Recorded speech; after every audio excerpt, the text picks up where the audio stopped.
Welcome to the Generation Elevation podcast, a conscious, connected platform for those who are ready to manifest their dream life. I'm your host, Elise Riley, a former PT, now motivational speaker, igniting empowerment and transformation all across the globe. Here at Generation Elevation, we are committed to bringing you the most inspiring guests who will share their stories, wisdom, and advice to help you progress closer to living a life of your own terms.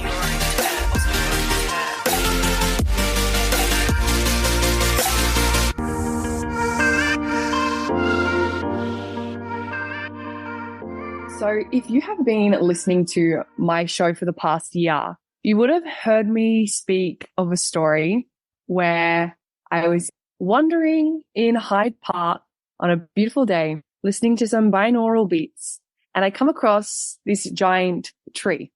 Now, if you haven't heard this story before, this is the only way that I can really describe as being magic. And under this tree sat a man whom I ended up talking to for 3 hours. This man ended up being a huge reflection for me and a massive shift in perspective of my life at that point in time. We didn't know each other and ended up talking about how life is magical and how we had the same beliefs around mindset and ended up having very similar journeys whereby we were both from Australia, both had moved to London. However, this man was actually more so a older version of myself, doing all the things that I have actually set out to do. So we sat there and had this moment of just like, wow, I'm literally talking to my older self right now and vice versa to his younger self. So I have mentioned this story a few times before, and today I'm really honored to have this man here on my podcast.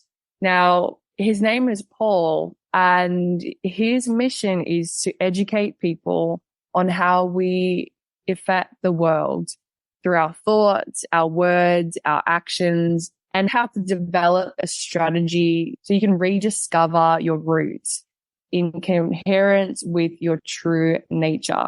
So basically what he does is helps people with massive change in your life and ignites you through this process, becoming familiar with how to free yourself, reveal what is meaningful, and bring to light your gifts so you can share them with the world. So in that 3-hour conversation that I had with Paul on that day, it really just shifted me into this awakening process. And I truly believe on our journey, we have moments of forgetfulness, of amnesia, where we maybe lose our way a little bit. And definitely on this day, I was doubting myself and my journey and why I was, in fact, in London. So I'm very grateful to have him here today to talk about his journey and where he's at and how he got to where he is, and share that with you all. So, Paul, I would like to just officially welcome you to the Generation Elevation podcast. It is so lovely to have you here today. Thank you, Elise. Thank you so much. And thank you for your kind words. I'm blushing. My pleasure. My pleasure. So, Paul, that was definitely my experience of that day. I would love for you to share what your experience was on that day, and then we'll go into a bit of your story so my listeners can get to know who you are specifically. Okay. So I live in Los Angeles, but I had a really meaningful period of time in my life in London. I moved there in 99, and during my time over 10 years there in London, I had this one place that I'd always go to and reflect upon. It's this bench under this, it was a willow tree. Elise just told me apparently it's not there anymore, which is sad. But Hyde Park was Hyde Park was like my sanctuary. And when I grew up in Australia, it was the beach, but the park took over that place, great place to go and think and to reflect, to process, and also incredible people watching as well. I mean, fantastic people watching. So I was sitting there and relaxing, and I was sort of processing everything that had gone on in the course of that week with my work. And there was a lot of moving parts, a lot of things that were on my mind. And I was sitting there and I just felt sort of a sense of peace, and I was relaxed. And then I saw this young lady walk along, and I saw like heaviness, a lot of heaviness. More so a lot of overthink. And I just smiled and said hello. And there was a space next to me on the bench. And then we chatted for a little bit, and then you sat down, and then I realized, like you were saying, I felt like I was talking to the younger version of myself, because I had come to London in 99. I was just turned 25. I was meant to go on a working holiday for 2 years, and it turned into 10 years. I'm still on a working holiday 25 years later here in America. The experience was really comforting, because during that time I felt very alone and felt uncertain, but also I felt the sense of this sort of possibility. If I was able to be sort of have more faith and trust in myself, and I would be able to settle into what was at my feet, laying at my feet. I saw London as just, I could trip over a gold bar when I was in London, the amount of luck I had and the good fortune and the community and the friends I made and the sense of being of service to those people that I helped during my time in London, and how that elevated me, giving, and the gratefulness and the gratitude around that sense of giving, and then that gave back to me. And so as we were talking, I was really understanding that this was an opportunity for me to go back in a little time machine. If you feel as I do about time, it's non-linear. So going back to an aspect of myself and having a conversation with myself. So it was very natural, and it was very easy, and it was serendipitous at the time that you came along. And it was literally like talking with the younger version of myself, sort of talking about patience, about faith, about trust, about, understanding about how we affect our life, and bringing positivity into moments that are where there's doubt and there's faith and is required, and you need to trust yourself, double down on trusting yourself. But the biggest thing was just encouraging you to relax during that time. When you've got a lot of energy and you've got a lot of energy to give to the world, sometimes if that is sitting in a place that is less than positive, or we can toil away and then we can spiral and we can sort of bounce around like a ping pong inside of our mind at these thoughts, and we start having a conversation with ourselves that's not the most positive. So it's good to sort of sometimes to break that. And I feel the best place to do that is in nature. And that's just so happened where we met in Hyde Park in nature. Well, it's Kensington Gardens really, isn't it? There you have it. And I completely agree. That's definitely where I was at. I was having an off day, and that totally broke the pattern for me. And the saying that comes to mind is, if you do the same thing that you've always done, you'll get what you've always gotten. So if you think the same thoughts, you will also attract the same things over and over again. And that day specifically, I walk Hyde Park pretty much every day. Now, on this day, I chose to walk a different path, and I discovered a path that I had not yet walked before. So I was just very curious and to see where it would lead me, and was like, wow, I can't believe I haven't walked down here before. I literally thought I'd conquered this whole Kensington Gardens. I thought I'd conquered it all, but I had not. And it was such a perfect metaphor, because I chose to walk a different path that day. I had a different experience, and therefore different thought, and attracted different. And I'm so glad that I did, because it broke me out of that pattern, out of that, like you said, ping pong mat, to think differently. And I have never forgotten it. It impacted me that much. So thank you. Amazing. The thing about being an entrepreneur is, there's a lot of uncertainty. You could describe the unknown or uncertainty as being something that can be the source of great fear, or can be the source of great excitement.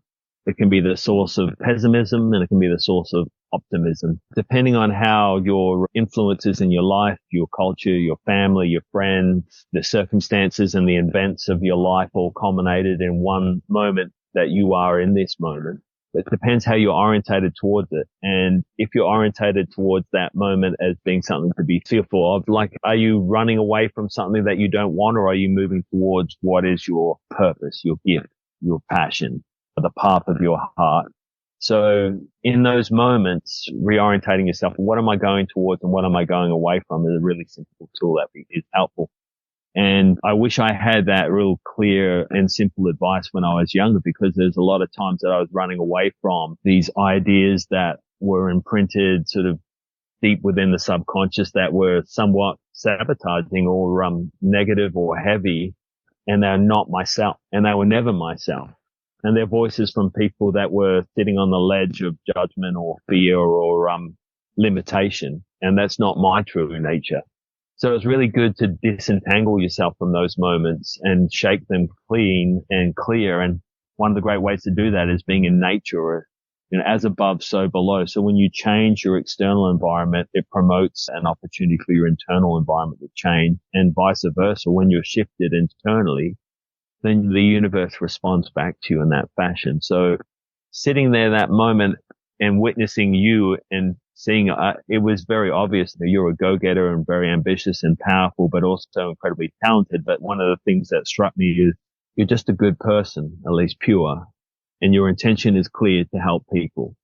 So as I sat there and I saw reflections of my younger self, and more than anything, it was just pointing in a direction to say, try looking in that direction, because the best thing you can do for anyone is, particularly when they've come 85% of the way, is just give them a little boost for the last little bit.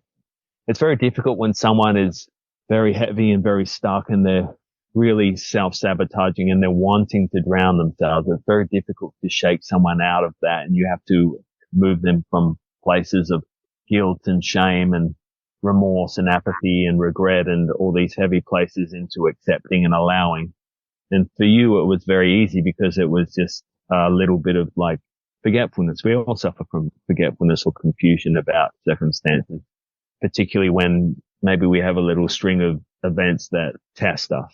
And we all have a finite amount of resources, and particularly when you're away from Australia, away from home, and when you've got a new community and you don't have your same support network and things are different, and you're making your way and you're sifting through relationships and interactions to find ones that are in alignment with who you really are.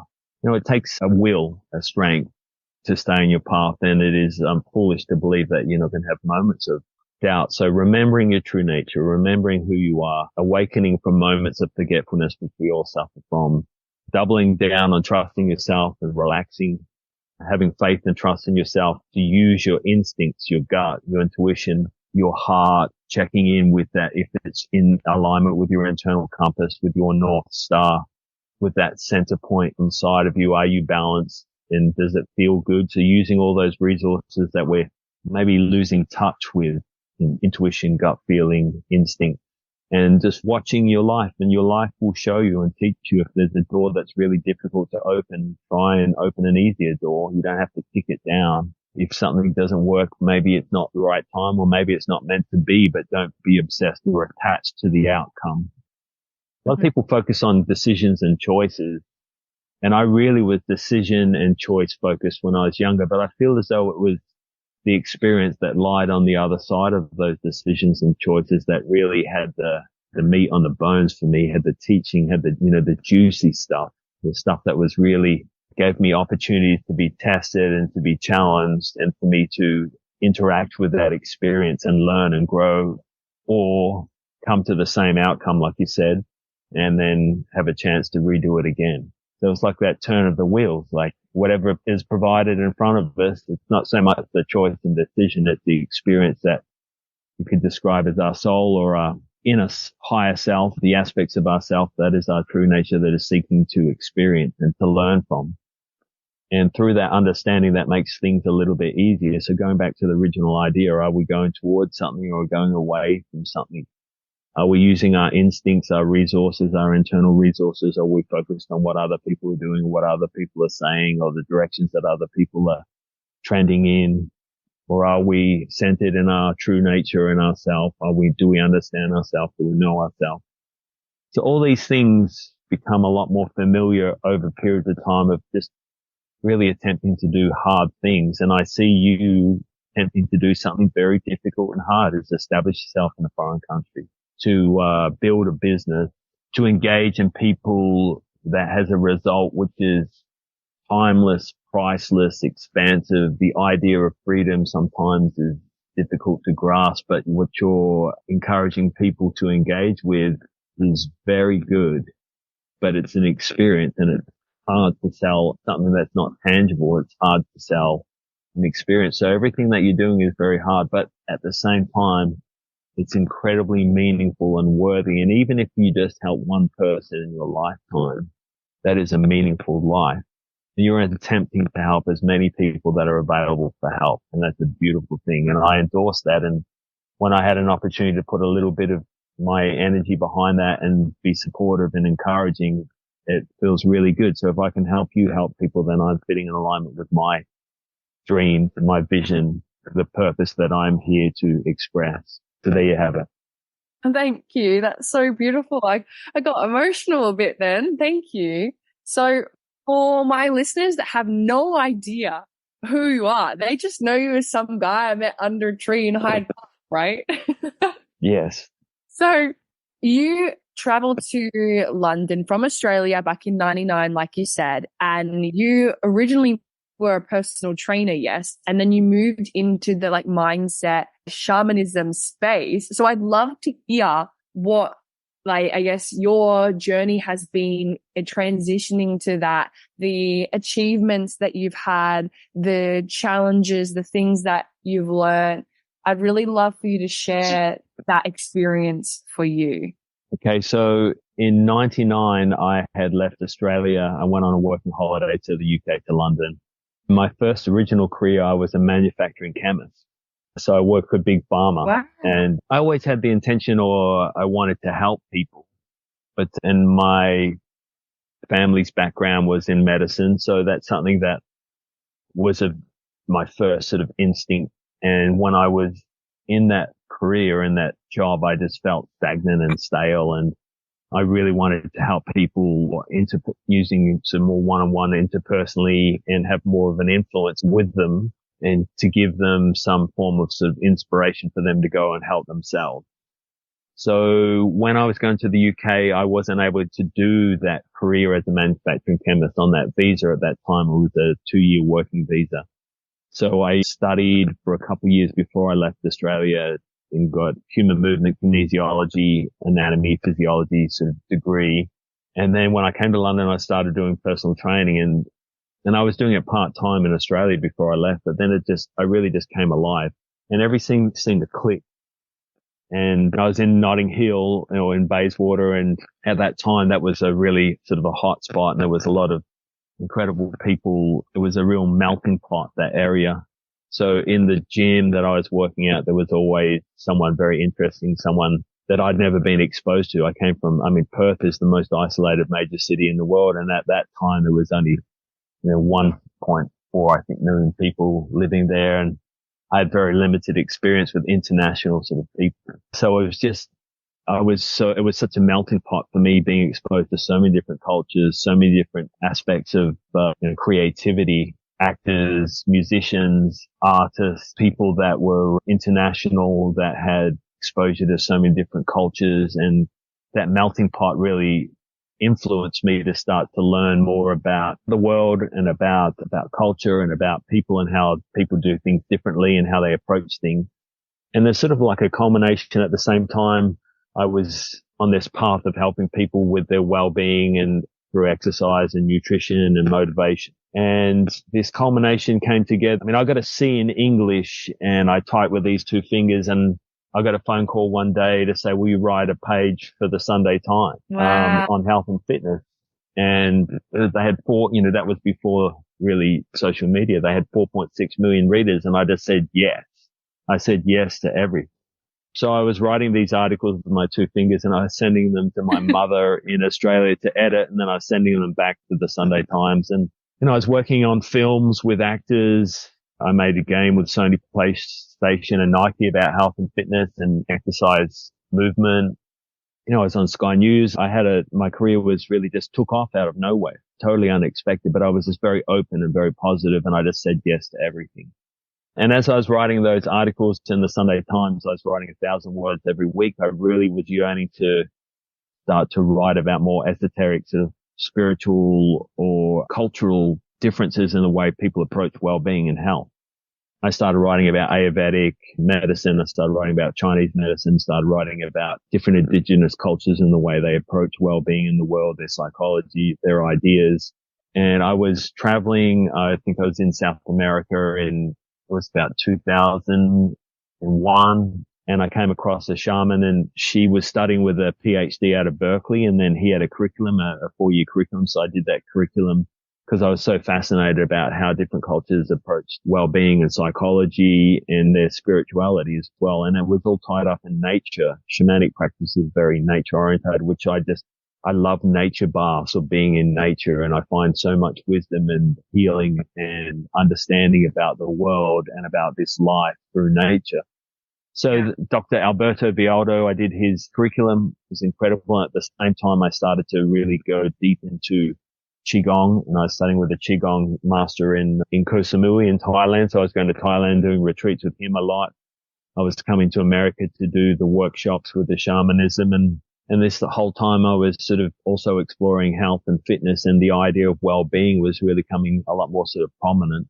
So I started a company called The Wellbeing Manager, and that grew and took off. I was writing lots of magazine articles, and I was making lots of appearances, and it was just really flying. It was an incredible experience. And the reason why I feel things were going well is because I was open and I was positive. I had no expectations. I felt no obligation to any dogma or any idea. And I was just very inquisitive and curious.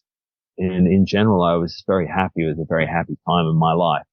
But then at the same time, there was this success that was unfolding before my eyes. And then the ideas of losing this success, or the ideas of which is the next step. And those ideas were really confusing and convoluted. Reason is it started taking me away from what I was originally there to do, which was to be of service and to help people. So it was a very interesting time, and there was a lot of dynamics at play with media and then with the business and with traveling, working on set or going on music tours, things like this. So it was a very strange and unusual time in my life because it was all very foreign to me and all very new. And I was like a kid in a candy store, and every experience I had my mouth open. But at the same time, I felt very lonely as well, because it was, I was on this path and I was moving forward, but at that time, I didn't really have a mentor.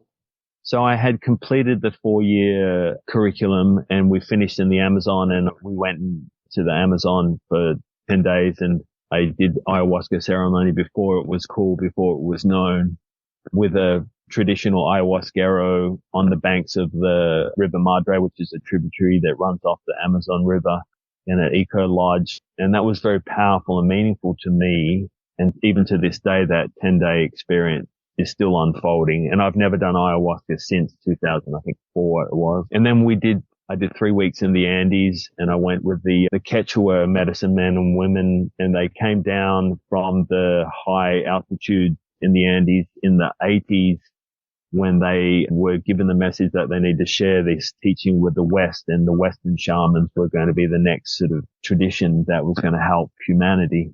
They stayed intact. They didn't get diluted or polluted. They went to the very high up into the altitudes when the conquistadors conquered the South Americas, like Peru, these places.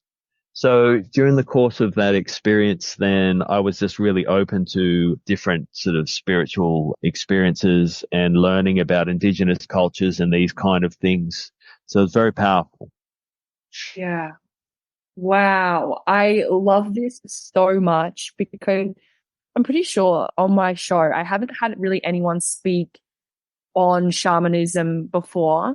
So for my listeners who may have never seen a shaman or met a shaman, or probably have a stereotypical idea of what a shaman is, like, how would you describe your work as a shaman, and who would need to go and seek a shaman? Like, what would they be experiencing to go, okay, I need to go and see Paul, for example?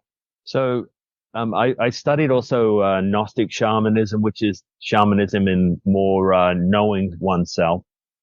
And I've done that for the last 4 years. And that's really where my focus is now. But a traditional shaman, you could say, is someone that is able to engage with unseen forces to help someone in their life, help someone understand themselves, help someone heal and overcome restrictions and limitations and belief, help someone who may be encountering sort of chaos and entanglement or forces in their life that are negative towards them, someone that is struggling with certain relationships or struggling with, the circumstances in their life. And shamanism could be described as a nature practice. I don't feel as though the word religion really does it justice. It's more of a practice and engaging in nature and ceremony and ritual to help someone in the unseen world, which affects them in their everyday life in this world. Wow. Yeah. Beautifully put, I think. So the question that I feel really called to ask, I don't know if it would resonate with some of the listeners tuning in. What would be the difference then between like a light worker or an angelic being and a shaman? What's the difference? Or is there? So it's very subjective. I feel as though someone can follow a tradition and a practice, and they follow a lineage through a teacher, or they can use nature as a teacher. They can use medicine, plant medicine as a teacher. So there's a number of ways to find their path to shamanism. And then a light worker may be someone that is following their own path and has, intuitively received intuition and messages to engage in helping someone in a certain way.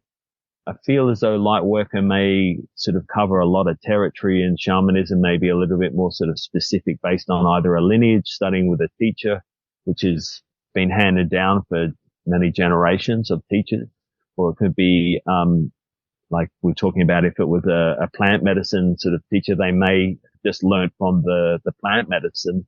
In Peru, say, for instance, you can become a shaman by being struck by lightning. And that can be an initiation. So we can all be initiated into some form of modality in many different ways. I suggest working with someone that has got a practice that has been developed over a period of time. I'm 25 years into studying shamanism, and I'm still a student of shamanism. You can describe me as someone that's still an apprentice shaman. I studied Ho'oponopono with a kahuna in Hawaii for 7 years. I studied with 2 different Qigong masters, one for 10 years and the other one for 7 years now. So I still am studying and learning all the time. And there's many different ways that someone can find their path to becoming, say, maybe put them under the umbrella of a healer. There's many different ways. But somebody that walks around and tells you that there's something maybe that's worthwhile paying attention to, whether that's like a red flag, and you can just experience them for yourselves. But the number one thing is if it feels good for someone, if it feels good, if you resonate with someone, then that person, on my best day with my best effort, my goal is never to tell anyone what to do or never to be entangled with someone. It is to inject ideas or inspiration for somebody to save themselves or heal themselves. And that's, I feel as though that is a really great mentality to bring to any circumstance. So you stay in your own lane, you don't get entangled with someone. And then at the same time, if I'm, giving a client or somebody I'm helping all the answers, or I'm telling them what to do, then what I'm doing subliminally is I'm sharing with them that I don't feel as though that they're able to do it themselves. It's like a helicopter parent. Yeah. So if someone's coming to you and they're asking you questions, that's different. But if I'm telling you what to do, then I'm robbing you from the experience of you learning and growing.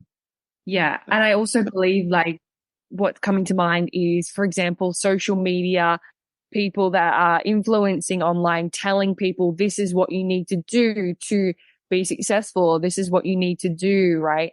And it's like, I find that a lot of people are following the ideas and exact methods that these influencers are sharing about, and maybe not getting the same results, and then beating themselves up for not getting the results of someone else's path. And like you said earlier, it's like how can you come to your own intuition and your own ideas and your own calling being inspired by the people around you rather than like being a child or like a slave to what everyone's trying to tell you to do. It's like, why don't you listen to your own inner guidance, come back to who you are, come back to your light, and then share that gift with the world. I love it. Exactly the way I feel about it. Yeah. Yeah. And that's definitely how I coach people too. It's like, if it's not a problem, it's not a problem. If it is, then like, let's figure out like where it's coming from and how we can move that vibration, transmute it to something higher. Beautiful. Yeah. It's only a problem if we make it a problem. We're the one making it good or bad. We're the one that's deciding whether we're safe or we're unsafe. We're the one that ultimately has got a say in the matter. If you understand yourself and know yourself and give your inner self a voice, then we have a choice in the matter how we want to respond or react, how we want to engage with a circumstance. If we want to be thrown off our center or we want to remain in our center of balance. But oblivious to these forces, then it's very hard for you to have a say in the matter, have a choice if you are unaware of them. But if you know yourself and start to understand yourself, then you've got a say in the matter and you can give those parts of yourself a voice and you have a choice. Mm-hmm. It's like when clients come to me and they're like, oh, I just figured out like I have this pattern going on. I'm like, the last response that you would expect from someone is to be like excited. But for me, I'm like, instead of, oh no, like this sucks, like, yes, this is exciting because the fact that you're aware of this pattern means you're already way ahead. You can't fix something that you're not even aware of, you know? So let's go into the process of awakening, right? Because everyone on this podcast, everyone listening will be experiencing some level of awakening right now, whether they are going through it, have gone through it, or repeating again, waking up from levels of forgetfulness and amnesia. When experiencing an awakening, I guess what I would love to hear is your thoughts on what that means to you, and then maybe some tips for people that are experiencing that, where maybe there is a slight hesitation to lean into the work, lean into the shadows. I remember when I first met you, you said some people find it inconvenient to look up. You know, inconvenience to when there's ideas that are in direct competition with ideas that are liberating. And then when you come to that sort of awareness, like, oh, I'm kind of blocking myself or sabotaging myself or I'm restricting myself. And then you can pull on that like a cord and go, okay, so what's behind that? At some point in my journey, I had this experience and I developed a story which turned into a mechanism, and that mechanism was really helpful at that time in my life to protect me and to help me feel safe and help me get from A to B. And now we're looking at B to C, and that no longer serves you. So if I walk us back to the beginning of this idea of awakening, or I feel awakening is just, there's more, you described as more light, there's more awareness. So what was in the shadows come into the light. Because we keep secrets from ourselves. You know, we keep secrets from ourselves. Let's say the best kept secret is that you're infinitely powerful. You have infinite possibilities. Your potential is limitless. So we keep those things secret from ourselves. And also sometimes we keep other things secret from ourselves, that we're, you know, engaging in a certain pattern or behavior or a belief system that is blocking us. And we're the ones that also can free ourselves. So when we're in direct competition with the reality of our life, that's where I'd like to start with, is we're not allowing our life be. So we're entangled with an expectation of an outcome. So as soon as you're okay with sort of what outcome there is, because there could never have been any other outcome. It's the only outcome that could be, because that's the one that has landed in front of you. We discover that allowing your life to be, then immediately that gives you more freedom, more relief, because, okay, I'm not having to arm wrestle my life into a certain perfect pattern or a certain perfect outcome, because that's impossible to control, because the only thing I can control is my thoughts, words and action. So allowing is number one. Number two is then accepting what happened. And then number three, looking into it and going, oh, okay, so what does this mean? Meaning, what am I making this mean? I'm the one that's making this mean something good or something bad. And then recognizing, okay, so if I step away from that and I'm okay with what happened and I'm not fighting my life, then it gives you a lot more sort of freedom and allows you to be more relaxed. And it's also, it's helpful for you to be more ease and grace in your life. And then that brings in the superpower, which is happiness. Gratitude is a great way to sort of make that leap, cross that bridge into happiness. And happiness is a superpower. So I'm grateful for this life. I'm grateful for this experience, even though it's very difficult. You can soothe yourself and you can walk yourself hand in hand together from gratitude into happiness and being at ease and grace and at peace. And I'm alluding to the fact that happiness is a superpower. It helps you be a better problem solver. It helps you communicate better. It helps you be more improvisational. It helps you to be more inspired. It helps you to use one of the greatest things that we have available to us in our life is our imagination. So now you're starting to move into realms where you're able to dream a different experience for yourself. You're able to create. You're able to, there's a very popular idea to manifest. So they're the sort of the walking through the steps, going from a place of feeling stagnant or stuck or heavy or restricted or limited or bitter or in guilt or in shame, and these sort of lower level sort of frequencies, which are all a part of us, and they're all things to love and to embrace and to accept and to acknowledge and to allow, not to fight against them. When you're resisting feelings, maybe you're not feeling so great, you're resisting them, that creates that friction. That's where the allowing and the accepting will help and soften and help some ease and grace, and for you to forgive whatever has happened, whatever took place. And then you move into gratitude, and then go into gratitude into these places where you can rebound. So one of the things that I feel as though that awakening represents for me is the happiest people I know and the most successful people I know, they are the ones that rebound or bounce back to their center after they've been disturbed, after they've been triggered, after they've been dysregulated. So returning back to that center after having a wobble, after spiraling or playing ping pong match with yourself about these negative ideas or what should have happened or how they should have behaved or what you should have done, taking everything with a pinch of salt. So allowing, accepting, making peace with whatever happened, forgiving it, moving into gratitude, stepping from gratitude into a place of centered happiness, at peace, ease and grace, and then back to that creator beast mode, going into your life, creating, being playful, enjoying, having a good time, using your feelings, your instincts, your intuition. And then you can start to see a lot of synchronicity and auspiciousness and serendipities unfolding, and you feel like you're back in the flow. So your ability to rebound and shorten the space when you're being down and stuck and limited and stagnant it really is a gift. And if that was the one thing that you focused on, is rebounding from life back to your center, and whichever practice, therapy, religion, medicine, meditation, cold plunge, whatever it is that helps you return to your center, your process, your practice, whatever works for you is the only thing that really matters. And it doesn't have to be anything specific. It can be something as simple as like, I'm going to go for a walk in the park. I'm going to sit under my favorite tree and I'm going to breathe and I'm going to relax. And that's going to help me rebound back to my true self, my true nature. And then from that place, then I'll continue.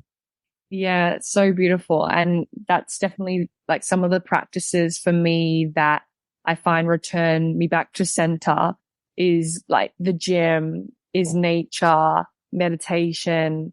Those are like the main three things that really bring me back. Also like the way that I eat, getting enough sleep, just like the basic human needs, right? That really just grounds me and brings me back to like my true nature, like you said, for sure. Beautiful. They're perfect for anyone listening to this. don't need to look over your shoulder at what anyone else is doing. You discover your own practices that work for you, the things that really you connect with, and they may shift and change in your life. And they don't have to be cool, and they definitely don't have to be complicated.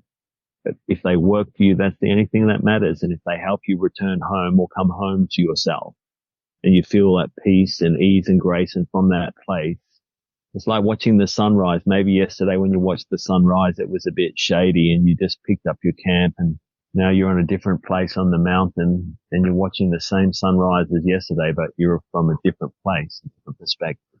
So that shift in perspective can happen from you venturing back to the touchstone or the very familiar practices that you have, that you know that work for you, that bring you home to yourself and help you find your center again. And from that place, anything's possible.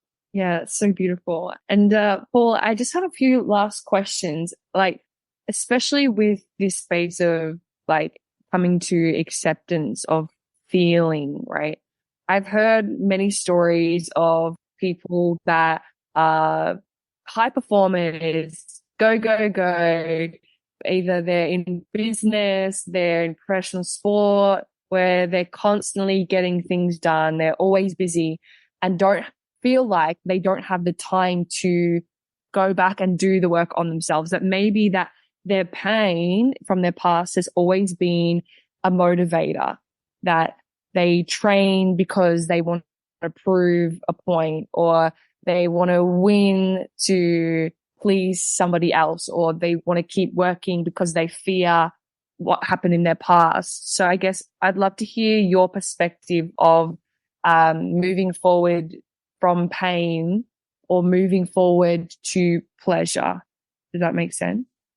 Yes, suffering can be very powerful. A lot of people, first of all, it's familiar for someone that's been doing it for a long time. And being an underdog is always gives someone sort of a little bit of extra courage, gives them a little bit of extra power. It's a very strong force in someone's life to prove someone wrong or to prove themselves to the world. So this is a wellspring of power that people draw from and have conquered mountains. But there's a ceiling. It will only take you so far until it, folds in on itself and then it blows up. Because going back to one of the ideas I shared with you earlier about going away from what we don't want versus going towards what we do want, to make it very simple. When you're on the run from, let's say you're a professional athlete and you had a poor relationship with your father and you're performing, I see this a lot with boxers that are, they're always fighting the dad in the ring. But, let's say they're fighting, their father and eventually, that fight is going to eat them up from inside. And, it's never going to be truly satisfying because they're not following their path. They're doing it to prove another force in their life wrong or to win the love of that force. So your relationship with yourself is the same one you have with everyone and everything.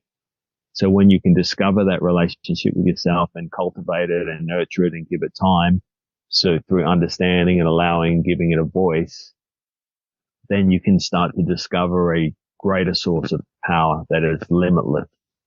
And it's, something that's self-perpetuating. It's expressing love for yourself and expressing love for all of, your life, the people in your life, how you interact with your life. And that's a force that is eternal. It will always be sustaining you. And being in right relationship with your life or right relationship with your internal universe versus being in a relationship with lack or less than or low self-esteem or not loving yourself or anger and frustration, and there's a level of suffering going on in the background, you're constantly going to be on the run. And that's not a sustainable sort of practice. And eventually, in some way, shape or form, that you're going to have to face that. And it may not be on your terms. It may be on these terms of this unseen, unknown, unheard force that has lied in waiting to be forgiven. So you could describe it as an unforgiven force within you. And that unforgiven force will eventually, to use the metaphor, it's like a 400-pound gorilla that is in the basement and you've kept it locked in there. And eventually it's going to kick that door down. It's going to come out in the most inconvenient time and it's going to sabotage everything. It's going to just crash the house.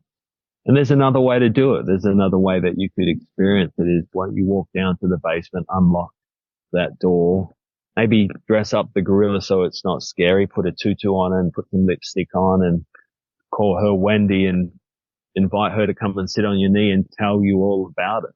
So it's like walking around with, you're beautifully turned out, you've got high heels on, or you've got the latest sneakers and expensive jeans and a great haircut, but you just ignore your left foot, and your left foot is just, it's got no shoe on, the nails are unkept, it's dirty. It's like a part of yourself that you're ignoring.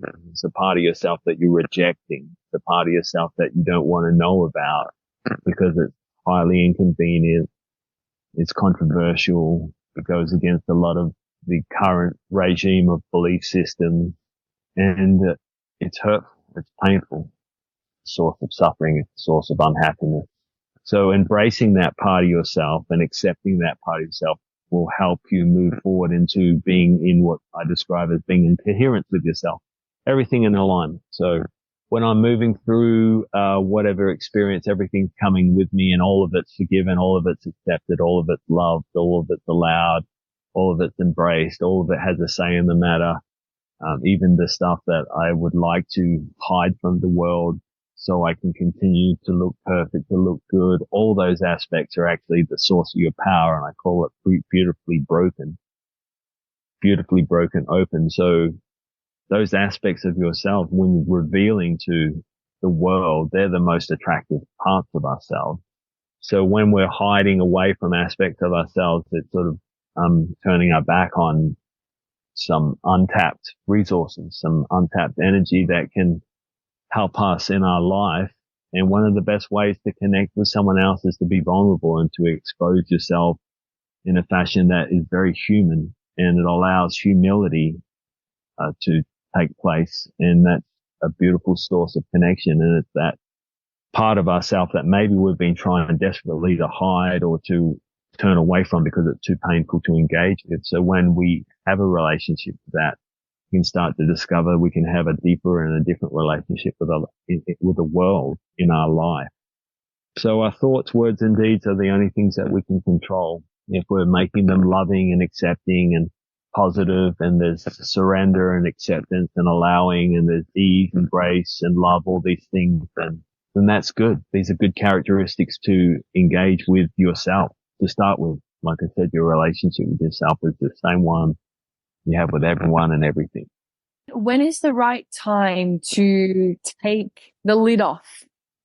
When's the right time to open that door to the gorilla? Because I know many people that would be listening to this being like, well, I feel like I don't have the time. It feels inconvenient now, but the gorilla's knocking, right? It's like, it's ready to come crashing through. I think this, like you described, as timing, serendipitous, right time, right place, when you're ready or not ready. It's going to happen in natural order in your path. Arm wrestling something is not a good idea, allowing it. But if you don't make time for something, it'll most likely take place not on your time frame or not on your schedule. So if you don't want to be proactive, that's okay. You'll still have to engage. Yeah. And you'll still have to engage with it eventually. We can't outrun these things.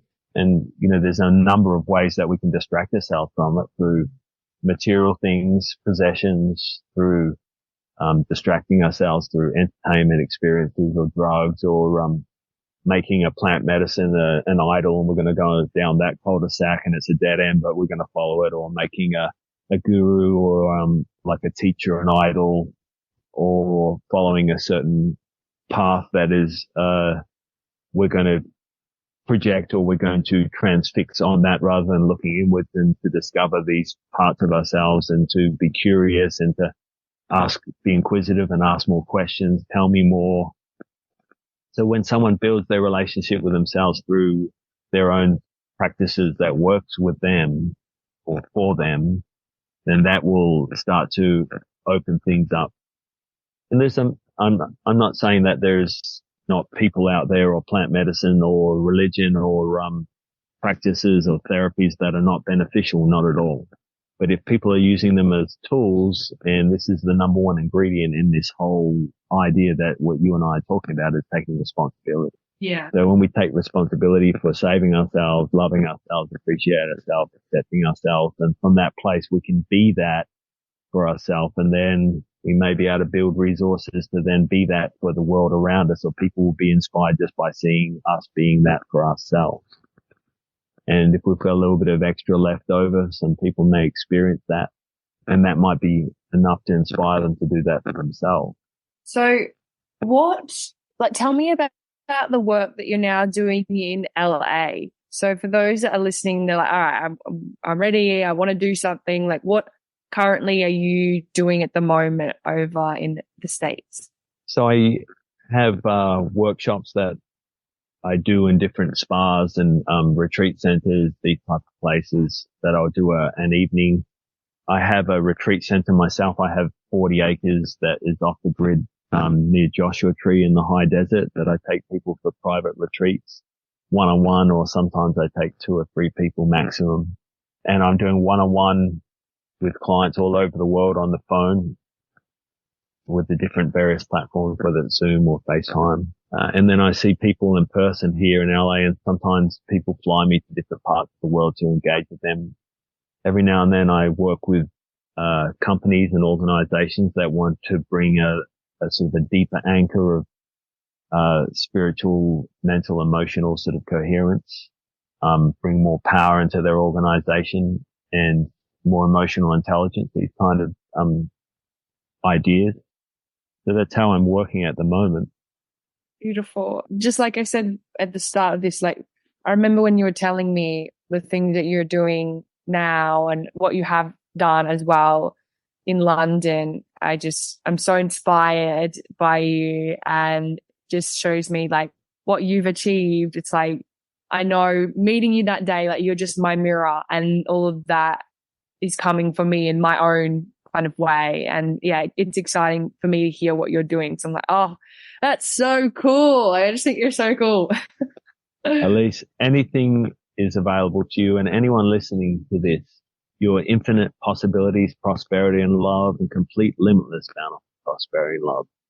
And I ask that you all be blessed with the riches and bounty of heaven and earth. And this life is a beautiful gift, and we celebrate this gift. And I feel very, very ambitious for anyone that is engaging in this work. If you follow the path of your heart, if you trust yourself, if you have faith in yourself, if you allow your life and relax and take people with a pinch of salt, forgive often and plenty, continue to be grateful, you will find a path forward that is in alignment with your true nature, with the path of your heart, with your authentic self. And you can really realize your own unique, special gifts. No one was made exactly like you. No one had the same experiences.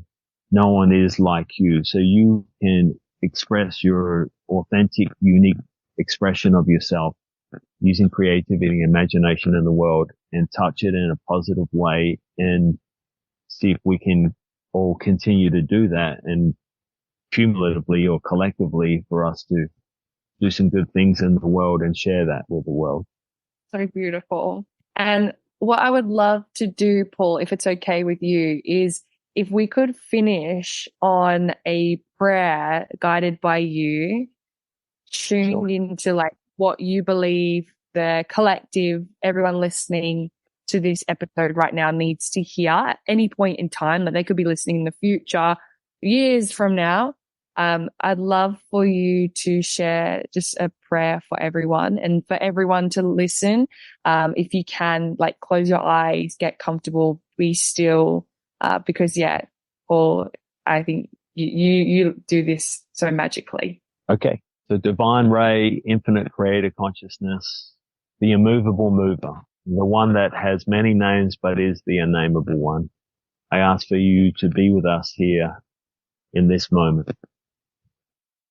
I ask that you bless all those that are with us, and for all the unforgiven that lies in waiting, we make a peace treaty with you. All that is known and unknown, seen and unseen, named and unnamed within us, We make a peace treaty with you and we forgive you all for everything immediately now. And I call upon the forces of nature. I call upon the wind to whisper to us sweet wisdom. We open our heart and fill you with our love and we give thanks. I call upon the earth, provide us with fertile soil. May we plant our feet in that soil and grow deep roots so we may thrive and prosper. We open our hearts and fill the earth with our love. And to the water, to the oceans, all the aquamarine bodies, we open our hearts and we fill you with our love. And we ask that you carry us sweetly and softly on your current into the open waters. May we sail like paper boats off into the sunset. And to the fire elemental beings, we open our hearts and fill you with our love. May you burn away all that does not belong to us. And may we rise from the ashes like the phoenix, and to remember our true nature, our true state, the native self, and thrive and flourish. I ask that you anoint, open, bless, empower, expand, lead, guide, direct, and protect all those here and now as we open our hearts and fill all of creation with our love.